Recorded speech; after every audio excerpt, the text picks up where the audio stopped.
Hola, bienvenidos a una nueva entrega de El Emboscado. En esta ocasión nos proponemos analizar un nuevo libro, Ernst Junger, Tempestades de Acero, o por su título original en alemán, In Stahlgewittern. Tenemos entre manos una de las mayores obras literarias de carácter bélico de todas las épocas.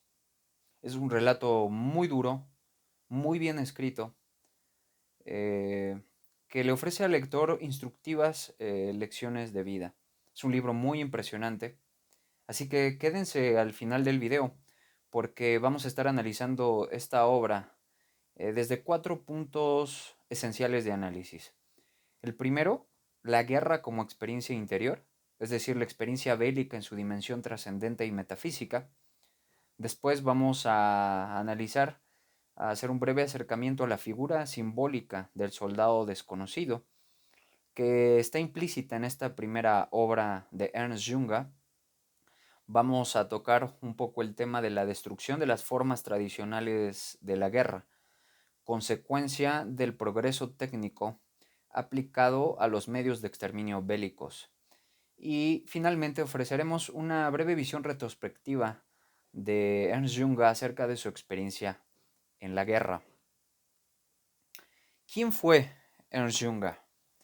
Ernst Junger fue un soldado, un pensador, un escritor, nacido en Heidelberg, Alemania, que cuenta con una vasta obra, conformada principalmente por ensayos muy importantes, también por novelas, y una muy extensa colección de memorias o de diarios que él escribió desde la Segunda Guerra Mundial, cuando servía en la Reichswehr, en el ejército alemán, hasta sus últimos años de vida.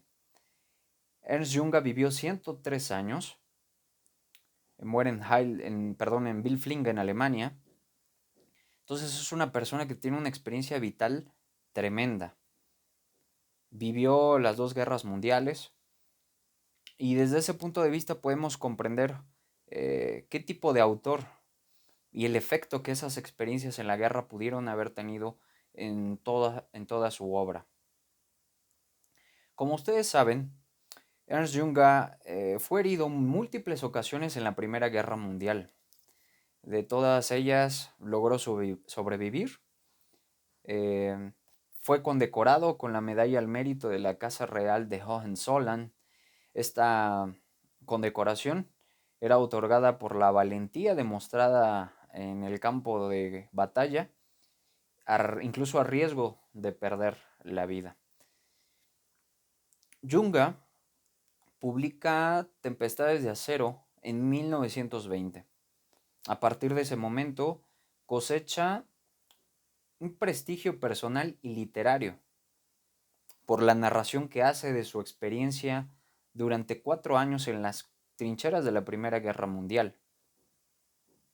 Incluso muchos soldados alemanes le siguen guardando aprecio y respeto porque conocen los escritos que él ha realizado, y eso, como hemos dicho, pues le da un prestigio, una fama, un reconocimiento. Quizá por ello muchos consideren Tempestades de Acero como su magnum opus, su obra más importante. Yo tengo aquí la edición de Austral Tusquets en 448 páginas. Es habitual que encontremos a Andrés Sánchez Pascual como el traductor prácticamente oficial de Ernst Junger al español. Y Andrés Sánchez Pascual nos ofrece una nota aclaratoria muy, muy interesante porque nos da detalles interesantes de la obra.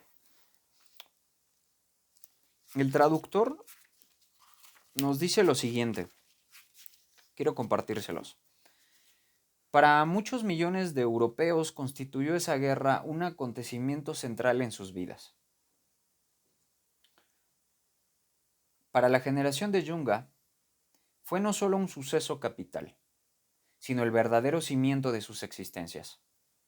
La Primera Guerra Mundial representó el nacimiento, doloroso y ensangrentado, del siglo XX. Y es que la Primera Guerra Mundial representó un giro mundial, un antes y un después en la historia de la humanidad, por los efectos que produjo en todos los ámbitos de la existencia humana. Como tantos otros centenares de millares de adolescentes en casi todos los países de Europa, Ernst Junga se presentó voluntario para acudir al frente el mismo día en que estalló la guerra. Además de las armas, llevó consigo al campo de batalla una libreta de apuntes. En ella se proponía fijar para su rememoración posterior aquellos acontecimientos. 14 fueron las libretas que consiguió llenar con frases breves, croquis, exclamaciones, relatos detallados, durante los 4 años de lucha. Basándose en los mencionados apuntes, Junga publicó en 1920, a su propia costa, su libro más famoso y divulgado, Tempestades de Acero, que es el que tenemos aquí. De los millares de recuerdos de la guerra editados en todos los países después del conflicto, muy pocos han resistido el paso del tiempo. Por parte alemana, Tempestades de Acero es de hecho el único que ha permanecido y sin duda permanecerá en el futuro, como el documento literario y artístico de aquel acontecimiento. Según sus propias declaraciones, Ernst Junga había leído poco antes de la guerra, con gran entusiasmo, el libro de Stendhal El Rojo y el Negro. Por ello decidió inicialmente dar a su propia obra el título El Rojo y el Gris, pues estos, añade, fueron efectivamente los colores de aquella guerra. No hubo en ella, como en las anteriores, uniformes rutilantes. Hoy el autor piensa a veces que debería haber conservado este título, pero mientras redactaba su obra, Ernst Junga leía los antiguos poemas islandeses, y en uno de ellos tropezó con la expresión Tempestades de Acero, que dio título definitivo al libro. Esto nos ofrece unos antecedentes bastante importantes de la obra que estamos analizando. Nos podemos preguntar, ¿qué lanzó al combate a Junger, siendo un joven, a alistarse como voluntario para pelear en la Primera Guerra Mundial? Son principalmente tres razones. La primera, pues, es un activismo heroico que Junga tenía en esa época de su vida, las ganas de vivir la aventura, de vivir el riesgo, el peligro, de salir de una zona de confort. Pero también hay un amor a la patria, efectivamente la hay, y de defender a Alemania, pues de la guerra en la que estaba inmersa contra las demás potencias industriales en ese momento de la historia. Él cuenta que los regimientos de voluntarios se lanzaban al combate al grito de Für Deutschland, por Alemania. Entonces, obviamente también hay un componente patriótico como uno de los motores de Junga para enlistarse como voluntario a la guerra. Pero también hay otro motivo. Él es un lector voraz y llevó a cabo lecturas previo a la guerra y durante la guerra que le infundían pues ese combustible, esas ganas de luchar. Él, en su obra Acercamientos, menciona que durante las dos guerras mundiales leyó de una manera muy asidua, como en ningún otro momento de su vida. Esos fueron los momentos en los que él se entregó más a la lectura. Muy bien, en relación al primer tema que vamos a tocar, la guerra como experiencia interior, la experiencia bélica en su dimensión trascendente y metafísica, me gustaría citar al pensador tradicionalista italiano Julius Evola en su obra Metafísica de la Guerra. Él dice que la guerra ofrece al hombre la oportunidad de despertar al héroe que duerme en su interior. Y eso es justo lo que Junga buscaba. Él buscaba el peligro, él buscaba el heroísmo. Y realicé unas notas para dar a entender este primer punto, para explicarlo. La experiencia bélica, en su dimensión trascendente y metafísica, para Junger constituye una catarsis que cataliza una transformación interior, que permite fortalecer y refinar el espíritu de la persona y por lo tanto trascender el ego. Junga se da cuenta que el soldado desarrollaba elevadas cualidades existenciales gracias a la experiencia bélica, pero en concreto a la cercanía con la muerte. Junga señala que la cercanía a la muerte tiene efectos curativos. La cercanía con el dolor, el hambre y el insomnio eran dificultades y privaciones que la guerra le imponía al soldado, pero que él la superaba heroicamente, gracias a su fuerza más recóndita, a la fuerza de su espíritu. El soldado, en ese sentido, estaba más allá de lo material. Debía trascenderlo y subyugarlo. Todas esas circunstancias materiales y físicas al que el soldado se enfrentaba. En este sentido, redundaba entonces en una experiencia espiritual, heroica y antimaterial. Algo completamente contrario a la concepción burguesa y adocenada de la vida, que tiene como máximas aspiraciones la seguridad, la comodidad y ese afán casi enfermizo de huir del dolor y del peligro inherentes a la vida. Junga considera que esto es una existencia estúpida y despreciable. Para continuar con la línea de pensamiento de Julius Evola en su obra Metafísica de la Guerra, él menciona que la guerra hace que uno se dé cuenta de la relatividad de la vida humana y por lo tanto la guerra siempre tiene un valor antimaterialista, un valor espiritual. Esta es la lección trascendente de la guerra que ve Junger. Y esto hace a Tempestades de Acero realmente un libro impresionante, un libro muy fuerte. Vamos a darle la palabra a nuestro autor para que vayamos comprendiendo un poco de esto que acabo de comentar en las palabras del propio Ernst Junger y vamos a irlo relacionando. Ernst Junger en la página 445 nos dice: sentía deseos de librarme pronto de los bancos escolares, que me resultaban cada vez más agobiantes. Por mi modo de ser tendía hacia una amplitud y libertad vitales que presumía sin duda con razón que eran irrealizables en la burguesada Alemania. Aquí lo tienen. Él quería salir de esa vida, para él era despreciable. Incluso en su escrito El Bosquecillo 125, que también está reunido en este volumen, él llega a señalar que un abismo nos separa de aquellos que buscan o que luchan simplemente por el bienestar material. Es completamente antimaterialista esta manera de ver la vida y ver la guerra que tiene Junga. En la página 5 nos dice: habíamos abandonado las aulas de las universidades, los pupitres de las escuelas, los tableros de los talleres, y en unas breves semanas de instrucción nos habían fusionado hasta hacer de nosotros un único cuerpo, grande y henchido de entusiasmo. Crecidos en una era de seguridad, sentíamos todos un anhelo de cosas insólitas, de peligro grande. Y entonces la guerra nos había arrebatado como una borrachera.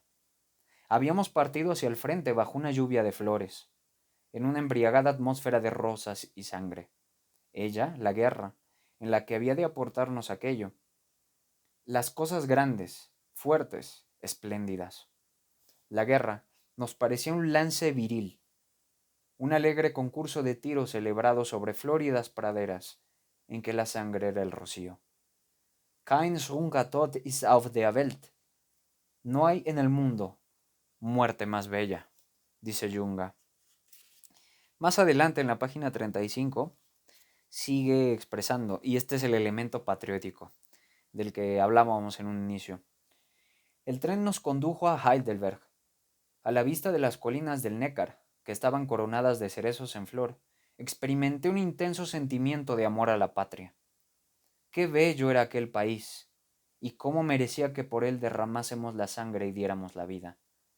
Se refiere a Alemania, por supuesto. Nunca antes había experimentado yo de tal manera el hechizo de aquella tierra. Pensamientos buenos y serios me vinieron a la mente, y por vez primera vislumbré que aquella guerra significaba algo más que una gran aventura. Y ahí se empieza a dar cuenta que esta experiencia va a tener para él un efecto trascendente. para toda su vida. Vamos a la página 38. Él dice: la seguridad de una posición se basa en el vigor y en el inexhausto coraje de sus defensores, no en que sus caminos de acceso tengan una estructura enmarañada, ni en que sean muy profundas las trincheras donde se combate. El soldado no podía depender de las circunstancias materiales que lo rodeaban. Junga aquí nos dice que la seguridad, la fortaleza de una posición, de una trinchera, se debía al coraje y al vigor con la que los soldados la defendían, no a los medios materiales con los que contaban. Y en ese sentido, hace una exaltación del espíritu guerrero. Página 109. Junga nos sigue diciendo lo siguiente: mientras las dos artillerías enemigas se enzarzaban a distancia, aquí ya está en un combate. En un violento cañoneo mutuo, estalló una horrible tempestad, de modo que la furia de la tierra rivalizaba con la del cielo, igual que en la batalla homérica de los dioses y los hombres. Aquí le está dando un sentido épico al combate que él está viviendo. Y es que este es uno de los grandes méritos y un gran valor con lo que cuenta este escrito. No es una invención literaria de una persona. Está hecho en base a la experiencia que Ernst Junga tuvo como combatiente durante 4 años en las trincheras de la Primera Guerra Mundial. Y eso creo que le dio un valor superlativo a este libro. En la página 130, Junga relata que hombres de constitución débil, pero valientes, valen más que cobardes de constitución fuerte. Una y otra vez se puso esto de manifiesto en muchas ocasiones durante las pocas semanas que pasamos en aquella posición. La fuerza espiritual, el valor, era lo que hacía que el soldado saliera adelante. Y él se dio cuenta de eso durante los enfrentamientos y los combates. Había hombres que físicamente eran débiles a lo mejor, no tenían una fuerza física prominente, pero que en sentido espiritual eran los que demostraban más valor a la hora del combate. Y deja ver que quien tenía una constitución más fuerte, una constitución física más fuerte, resultaban ser unos cobardes a la hora del combate y del enfrentamiento. Más adelante Junga afirma que si uno quiere conocer a una persona realmente quién es, tiene que verse enfrentándosela al peligro. Y de esa forma podríamos saber quién es realmente. Es lo que Junga da a entender. En la página 148 narra que durante 4 años, los hombres con los que él comparte el combate, los soldados, sus compañeros, poseen una fuerza elemental que subraya, pero a la vez espiritualiza, la ferocidad de la guerra, el gusto por el peligro en sí mismo, el caballeresco afán de salir airoso de un combate. En el transcurso de 4 años, el fuego fue fundiendo una estirpe de guerreros cada vez más pura, cada vez más intrépida. Y es que los combates y estar sometido a todo eso purificaba al guerrero. Lo convertía en una estirpe de élite, por decirlo así, en un sentido, sí, material, pero también espiritual. En la página 245, Junga afirma: parecía haber llegado la lucha final, el último asalto. Allí se iba a dirimir el destino de pueblos enteros. Allí estaba en juego el porvenir del mundo. Percibí el significado de aquella hora y creo que en aquel momento todos sintieron que su realidad personal se diluía y que el miedo los abandonaba. Aquí está en pleno combate y se da cuenta de la importancia que esa guerra va a tener para la humanidad. No es una batalla cualquiera y Junga se da cuenta en pleno campo de batalla. La página 256 dice que el Estado que nos exime de la responsabilidad, no puede librarnos de la aflicción. Este es un asunto que hemos de dirimir nosotros mismos. La aflicción penetra hasta las profundidades de nuestros sueños. Y aquí Junga empieza a ver los efectos psicológicos y espirituales que la guerra tiene en el individuo.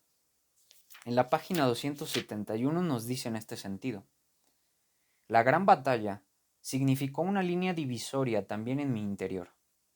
Y no solo porque a partir de aquel momento considerase posible que perdiésemos la guerra. Las malas decisiones de los altos mandos alemanes le empiezan a dejar ver a Junga y a los demás soldados que Alemania está perdiendo la guerra. La monstruosa acumulación de fuerzas durante las horas cruciales, en las que se luchaba por un futuro lejano, y el delirio que siguió, de manera tan sorprendente, tan desconcertante, aquella acumulación de fuerzas, me habían conducido por vez primera a las profundidades de determinados ámbitos sobrepersonales. Aquello era distinto de todo lo que hasta aquel momento había vivido. Era una iniciación que no solo abría las ardientes cámaras del horror, sino que también conducía a través de ellas. Y aquí es donde Junga se da cuenta de esa experiencia trascendente, iniciática, espiritual, que la guerra le ha infundido, le ha reportado.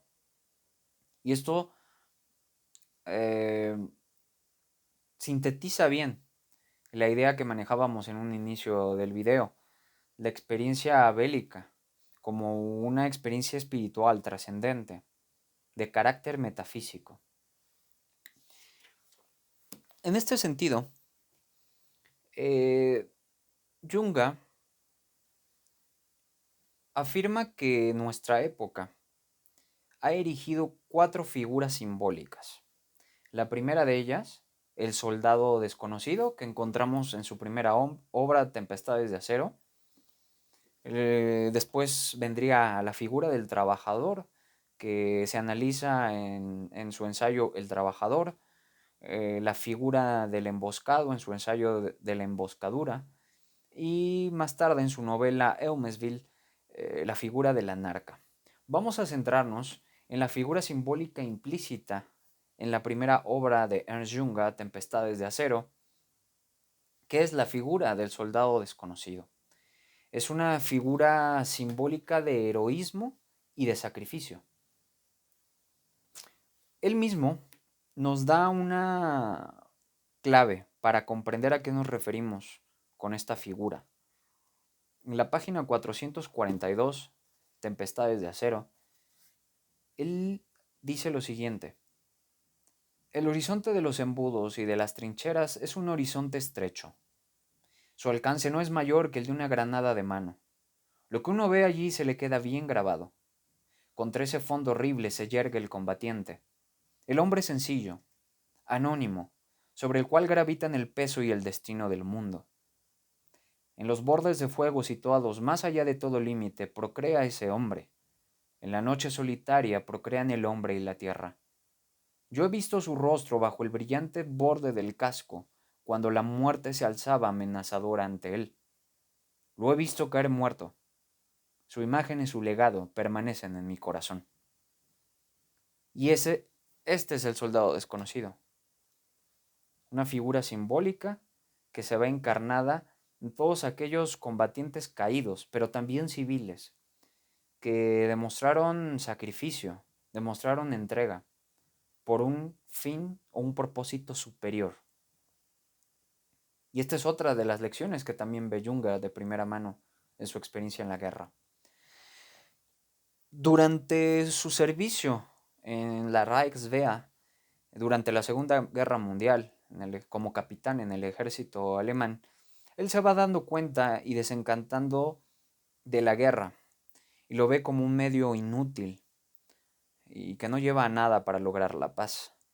Y en su escrito La Paz, que es este que tengo aquí, nos sigue dando claves de la figura del soldado desconocido. Ahí leemos, en la página 12 de su escrito La Paz: el fruto verdadero podrá brotar únicamente del bien común de los seres humanos, de su núcleo mejor, de su estrato noble, no egoísta. Por eso decíamos trascender el ego. Un estrato que habremos de ir a buscar en aquellos sitios en que los seres humanos, sin pensar en sí mismos ni en su propio bien, viven y mueren por otros. Hacen sacrificios por otros. Los sacrificios, seguramente eso lo hemos sentido todos, han sido aquellas acciones en las que hasta el último hombre, el más sencillo, se dio por entero. Con gratitud, con emoción habrá de pensarse eternamente en esos hombres y mujeres, en los fatigosos días que pasaron encerrados en espacios lúgubres, en las guardias nocturnas que montaron en ciudades oscuras, en sus acciones llenas de desprendimiento, mientras los abrumaba la preocupación por sus hermanos, por sus esposos, por sus hijos. Innumerables son las personas que han perecido, de ese modo, consumidas por una obra excesivamente pesada, doblegadas por la carga y la aflicción, apagadas como luces, y cuyo nombre nadie conoce. Y por eso es el soldado desconocido. Él dice que lo que estaba vivo en el fondo de sus corazones era más bien el sentido de la dádiva genuina, del sacrificio auténtico, el cual da flores y frutos en un lugar más elevado que el mundo del odio. La página 15 nos dice que innumerables seres humanos han tenido que experimentar así la amargura que comporta el morir en una posición perdida, en la cual se ve a la muerte acercarse desde lejos, pero de manera ineluctable. Continúa diciendo Ernst Junger que a muchos la muerte en campo abierto, en el combate honroso, les pareció la única solución, la más hermosa. Con ellos cayó a tierra el mejor grano de semilla, el grano lleno, dice Junger. Y finalmente, en la página 23, dice que la figura del soldado desconocido, propio de la Primera Guerra Mundial, se le erigieron monumentos en el centro de todas las capitales, como señal de que el gran tesoro de sufrimientos que él había acumulado en el fuego, es decir, el soldado desconocido, debía formar en lo sucesivo el punto central del pueblo, un punto central dispensador de calor y otorgador de dádivas, a la manera como el hogar es el punto central de la casa. Y de hecho les brotó hacia los pueblos, en este tiempo tan pobre de verdadero ser, un modelo de fuerza conformadora y unificadora. El sacrificio, que tuvo su figura simbólica en el soldado desconocido, elevó el sentir de los pueblos. Y es que la figura del soldado desconocido no se circunscribe a la realidad alemana, pues este sacrificio, esta entrega, no solo de combatientes, sino de personal civil, trascendió las fronteras y se vio encarnada en muchos eh, combatientes de diversas nacionalidades eh, y que entregaron su vida en esa gran guerra mundial, también la Primera Guerra Mundial sobre todo. Por lo tanto, la figura del soldado desconocido pues es una figura simbólica de heroísmo y de sacrificio que ve Junga. Las cualidades como el valor, el honor, lealtad, disciplina, sacrificio, entrega y una heroica fuerza espiritual son cualidades que caracterizan a esta figura del soldado desconocido. Eh, Esto tiene relación también con el siguiente tema que vamos a analizar. Es el progreso técnico aplicado al exterminio bélico. La Primera Guerra Mundial introdujo métodos nuevos de hacer la guerra, métodos monstruosos, métodos que rompieron con la forma tradicional de hacer la guerra, caracterizada por una aristocracia o una casta guerrera que poseía un código de honor, un código caballeresco, un código aristocrático, donde el combate se libraba cuerpo a cuerpo, principalmente, donde había un honor, había una manera tradicional de la práctica guerrera. Eso ya no es más. el progreso técnico, la técnica introdujo en la guerra mundial métodos completamente nuevos y que Junga en Tempestades de Acero los describe de esta forma, porque él se empieza a dar cuenta que hay un quiebre con la tradición guerrera. Él dice, allí fue donde por primera vez vi la destrucción planificada, un tipo de destrucción con el que luego en la vida habría de tropezar hasta la saciedad. Esta clase de destrucción, que está funestamente vinculada a las concepciones economicistas de nuestra época, ocasiona al destructor más daños que beneficios y no reportan ningún honor al soldado. Para analizar un poco más a fondo cómo la técnica, el progreso técnico, introdujo cambios de fondo en la manera de librar las guerras alrededor del mundo, quiero remitirlos al video en el que analicé la obra de Friedrich Georg Junga, La perfección de la técnica, y el video que vamos a hacer analizando la obra de Ernst Junga sobre el dolor, la movilización total y fuego en movimiento. Ahí podremos explorar más a fondo cómo es que la técnica ha penetrado, se ha introducido en diversos campos de la vida humana y la guerra no ha sido la excepción. De esa manera también se han devastado formas tradicionales, no solo de hacer la guerra, sino de la vida en general. Para finalizar nuestro análisis, me gustaría presentar una visión retrospectiva de Junga acerca de su experiencia en la guerra. En su mismo escrito de La Paz, en la página 54, empezamos a darnos cuenta cómo él modifica, se aparta de esa concepción en la que él consideraba que la guerra podría llevar a la paz. Él se desencanta de la guerra y nos expresa lo siguiente en sus propias palabras. Para que haya paz, no basta con no querer la guerra.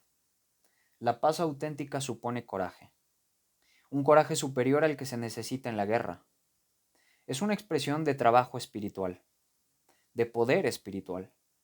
Y ese poder lo adquirimos cuando sabemos apagar dentro de nosotros el fuego rojo que allí arde y desprendernos, empezando por las cosas propias, del odio y de la división que el odio trae consigo. Esto rige también para los hombres que necesariamente caerán. Avanzan en buen estado hacia la eternidad, pues la auténtica lucha en que nos hallamos empeñados se libra de un modo cada vez más claro entre los poderes de la aniquilación y los poderes de la vida. En esta lucha los guerreros justos se alinean hombro con hombro, como hacía antaño la vieja caballería. La paz será duradera si eso logra llegar a expresarse.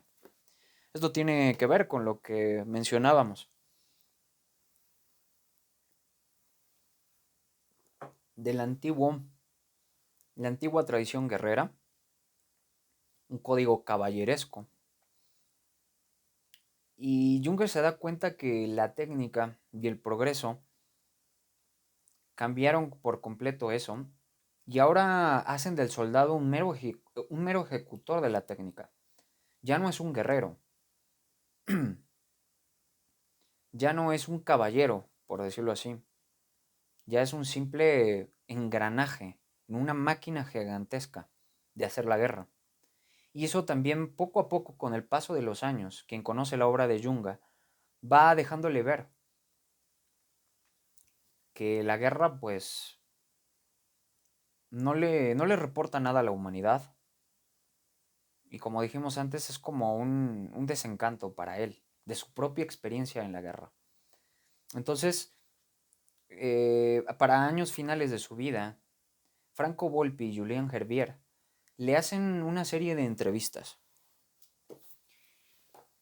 que nos dejan ver la visión que Junga tiene de su experiencia en la guerra. Le preguntan, tengo aquí que son las conversaciones con Ernst Junga de Julien Hervier, En la página 15, Hervier le pregunta a Junga: la Primera Guerra Mundial constituyó una de sus experiencias más importantes como hombre y como escritor.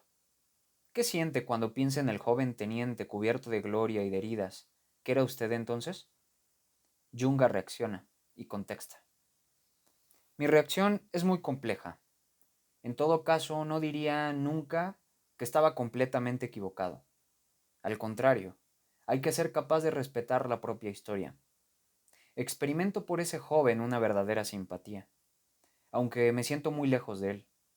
Durante la Primera Guerra reaccioné con mucha más pasión, como era el caso de todo el mundo en Francia y en Inglaterra.